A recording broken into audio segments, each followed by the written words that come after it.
Namo Sang Hyang Adi Budaya, Namo Buddhaya. Bapak Ibu, sahabat-sahabat Dharma yang berbahagia, bertemu kembali kita dalam program Sadhu Sharing Dhamma Universal. Sebelumnya saya ingin mengucapkan selamat Hari Asada kepada Bapak Ibu semua.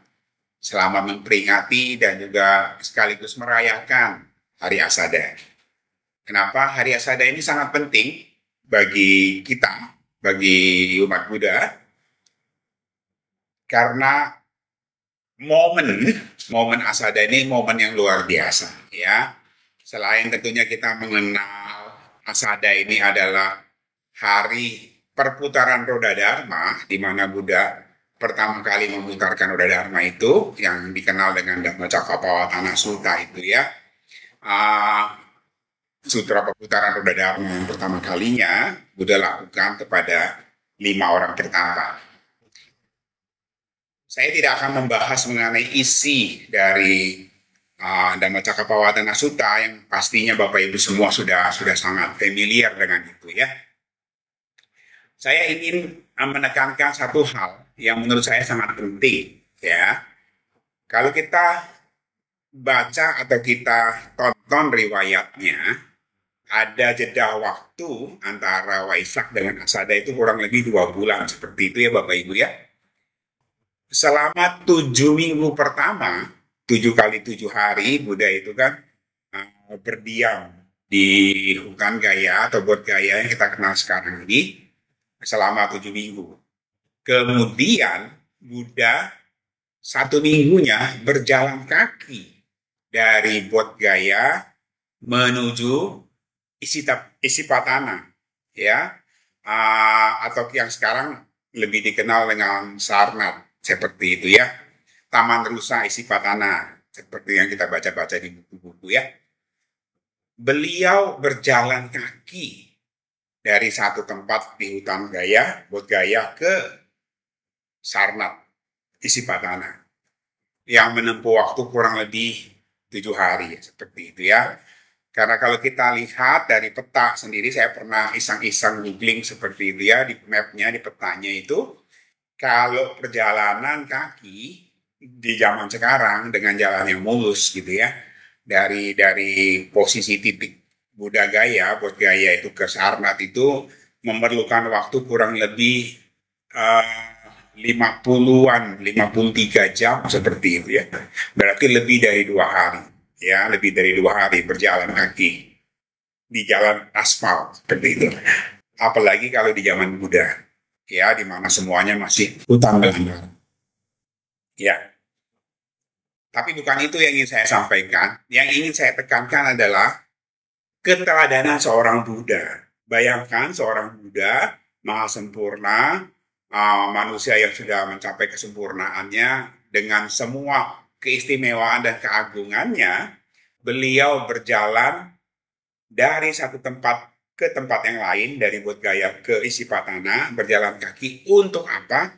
Untuk mencari kelima sahabatnya itu.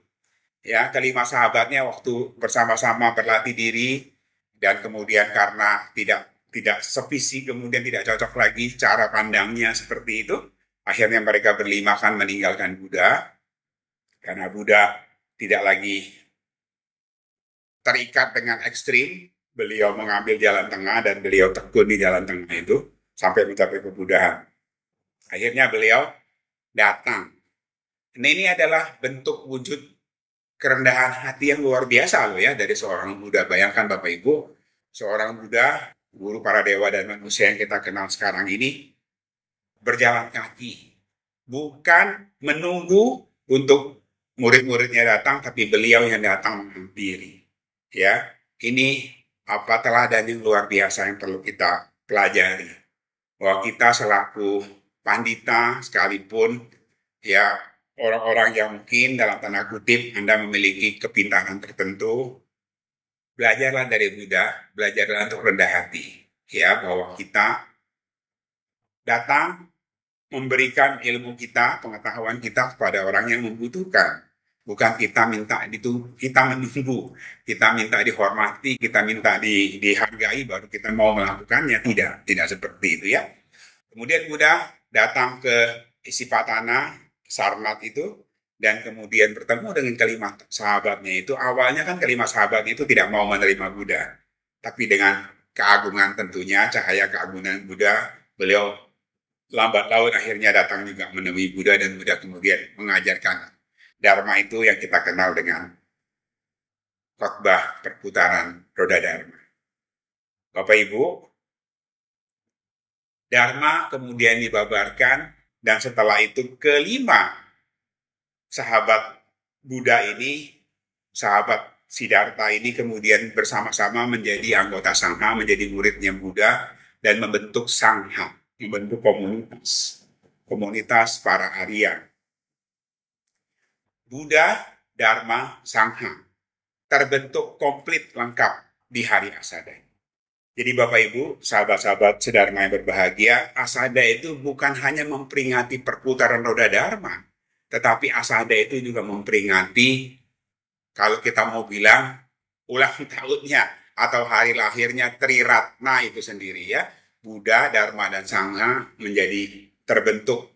Triratna itu menjadi lengkap yang sekarang kita selalu puja dan selalu kita jadikan pegangan.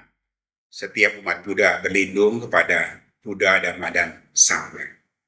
Bapak Ibu, sahabat-sahabat sedharma yang berbahagia, momen Asada ini luar biasa. Mari kita manfaatkan momen ini untuk refleksi diri kita sendiri. Selama ini kita belajar Dharma, apakah apa yang sudah kita dapatkan? Seperti itu ya.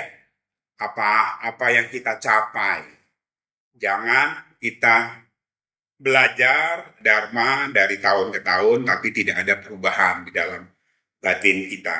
Ya, kita harus belajar melepas seperti itu ya. Belajar untuk mengikis kekotoran-kekotoran batin kita sedikit demi sedikit ya. Jadi sekian tahun kita belajar Dharma, apa yang sudah kita capai, itu mungkin kata-kata yang dalam tanda kutip ya, yang jawabannya adalah sebaliknya seperti itu ya. Bukan apa yang kita capai, justru apa yang kita sudah bisa lepaskan. Apa yang sudah kita bisa relahkan. Ego-ego kita, kemelekaan-kemelekaan kita ini harus kita pelan-pelan lepaskan semua ya. Dan belajar meniru jejak Buddha untuk bisa mengambil jalan tengah dan menuju nirwana yang kita idam-idamkan bersama. Bapak Ibu, menariknya lagi, besok itu adalah hari pertamanya musim wasa, masa wasa ya. Kita tahu bahwa setelah Asada, satu hari setelahnya, yaitu besok, itu adalah masa wasa 3 bulan, di mana para biku, para anggota Sangha itu berdiam dan melatih diri. Ya, ini semangat yang sama. Kalau para biku juga melatih diri selama 3 bulan, kita juga yang berumah tangga juga jangan ketinggalan, kita juga ikut melatih diri kita.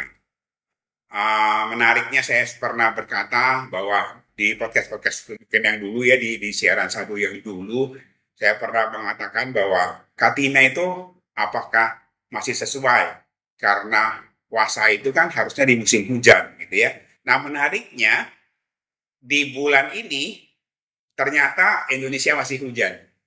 Sampai bulan Juli ini yang luar biasa, iklim ini tidak pernah kita bisa duga, yang biasanya panas sekarang masih hujan, dan beberapa hari yang lalu Jakarta masih banjir seperti itu ya.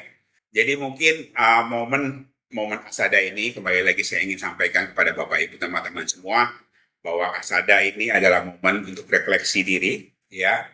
Ini momennya yang sangat penting, karena Triratna hadir bersama-sama kita di bulan Asada ini. Buddha, Dharma, dan Sangha lengkap bersama-sama kita. Kita berlindung pada Triratna sampai mencapai kebuddhaan nirwana itu sendiri. Mari tekad ini kita kuatkan Bapak Ibu, teman-teman semua, untuk kita sama-sama maju dalam Dharma. Kita belajar lebih giat lagi, berlatih lebih giat lagi, berbagi juga tentunya ya, lebih banyak lagi. Dan mari kita bertumbuh bersama dalam satu keluarga Buddha. Budayana. Demikian, terima kasih. Namo Sang Hyang Adi Budaya, Namo Buddhaya.